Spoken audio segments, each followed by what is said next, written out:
Hi, this is Scott Garibay, and today I want to talk to you about Dungeons & Dragons 5th Edition and understanding comedy as an invasive species to probably 99% of all Dungeons & Dragons existing campaigns. All right, let's jump into this.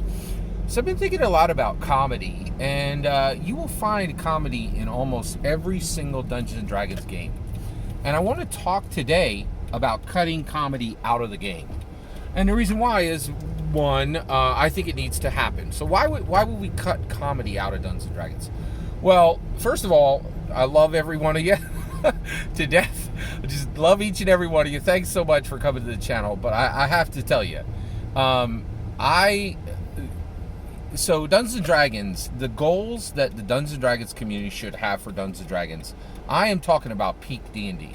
I am talking about Dungeons & Dragons used for society modeling. Dungeons & Dragons played at its absolute pinnacle with the best players and the best dungeon masters. I am talking about Dungeons & Dragons surpassing other industries, right? Taking the tabletop role-playing game industry and dragging it past the board game industry, past the video game industry, right? If you are like, oh, Dungeons & Dragons is a game, and if you're doing it right, if you're having fun, you're doing it right. If everybody's having fun, you're doing it right. You can go find that nonsense commentary on any number of channels, 100 channels that I can point you to, right? I ain't squawking about that. I'm talking about peak D&D. D&D community understanding what Dungeons & Dragons is and pushing for the best, right? Getting the best games played and allowing Dungeons & Dragons to wear every crown it deserves, right? It's more than a game, and I wanted to get there, right? And I'll tell you right now, comedy is an invasive species in your game. All right, so how is that, right? So one, this is very real. Comedy, because people seek joy, which most people don't seek joy. They seek happiness, right? And I will say, this is definitely a Scott Garibay thing.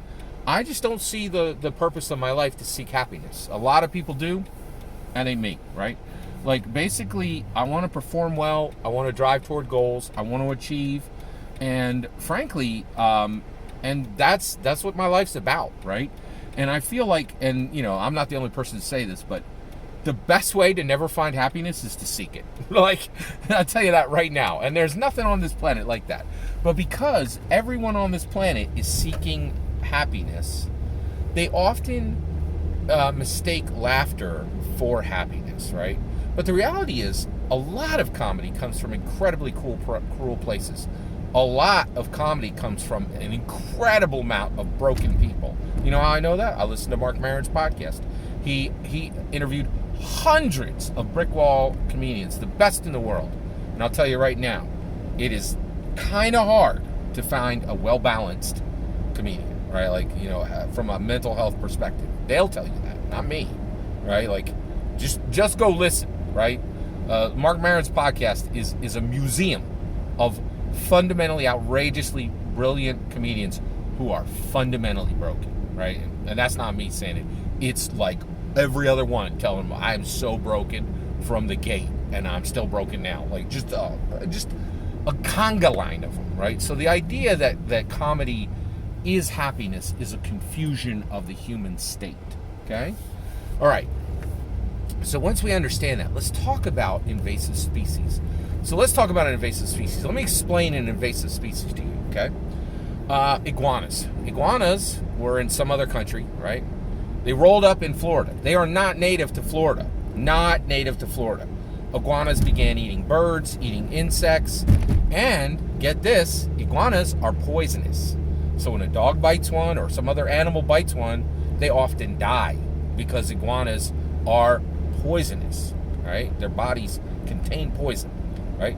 So iguanas have really done a lot of damage to Florida's ecosystem because they were brought there by people who didn't know that they didn't belong there, right? And iguanas have become incredibly, they are an invasive species in Florida. There's lots of examples of invasive species. Things that are put into a place where they shouldn't be, right? And they wreak havoc. And it's the same thing with comedy. Comedy is an invasive species in 99% of all Dungeons and Dragons games. So here's the thing. One, and I think we need to recognize this, right?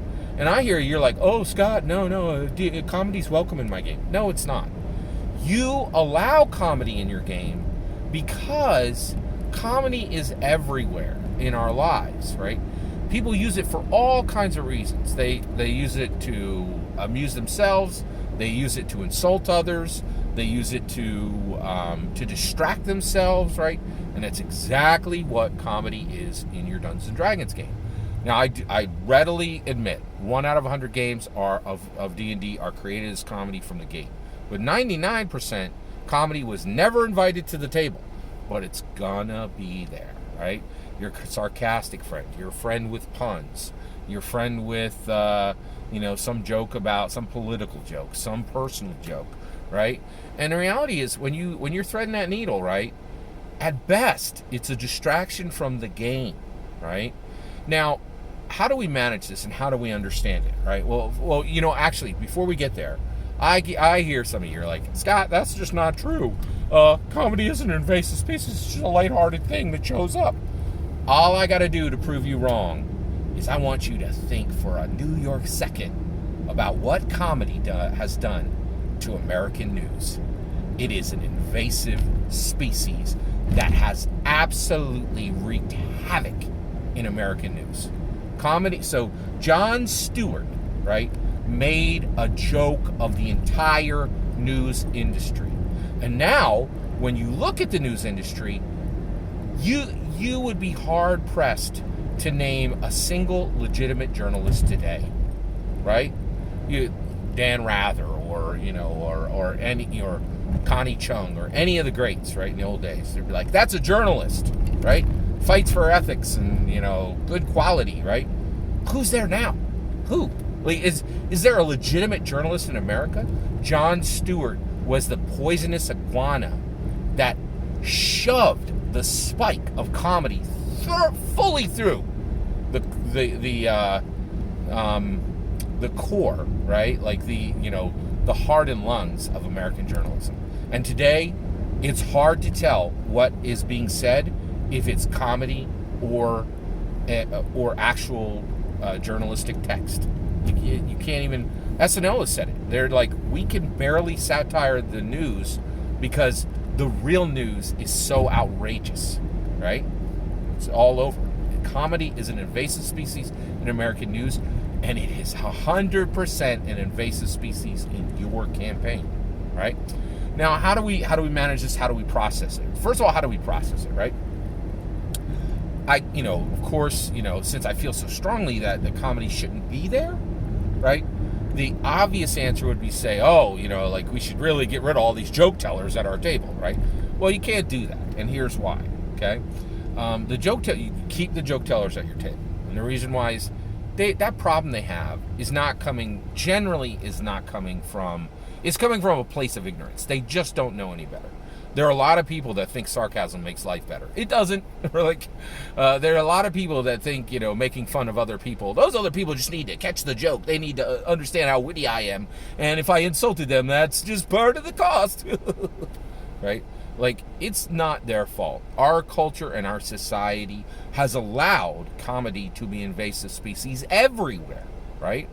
But because we're moving toward higher goals, we're moving toward using D&D for society modeling. We're moving toward using D&D to take the entire tabletop role-playing industry over other industries, because we're using D&D to make ourselves better people, right? Because we have higher goals for the game, right? Then where you land then is you don't want to cut out comedians from your game, right? And you don't want to devalue them, but you do want to start to attach a higher value towards serious players who really want to to do narrative storytelling, right? To use to play Dungeons and Dragons the way Michael Jordan played basketball, to dungeon master, right, the way Mickey Mantle played baseball, with absolutely no tolerance for mediocrity, without a goal of having the fun, but a goal of quality and excellence, right? Playing the game at its highest levels to see what the game can do, to see how fast the engine can run when it's not clogged with puns and insult comedy and sarcasm and just useless comedy, right? So the reality is, comedy is an invasive species in your game, okay? The way we cut it out, the way we reduce it, is we give higher value, higher time, higher focus to serious players. Players who joke less, play more, and are focused on quality of play, and also, if we're players, focused on giving our time and attention to dungeon masters who are extremely focused on high-level gaming, right? Dungeons and Dragons gaming, who really want to see what's the best campaign we can run, what's the most beautiful narrative story we can craft together, what is the way that we can make Dungeons and Dragons run quickly, run swiftly, and become a narrative engine, of excellence, right? And so that's how we get there, right? That's my opinion. What do you think? Do you recognize that comedy is an invasive species within your game, right? And that if we're really going to drive the game to its highest functioning performance, comedy's got to get lost, really, in my opinion. I'd love to hear your thoughts. Do you think I'm right? Do you think I'm wrong? Let me know in the comments below. Please consider liking and subscribing, and have a wonderful millennium.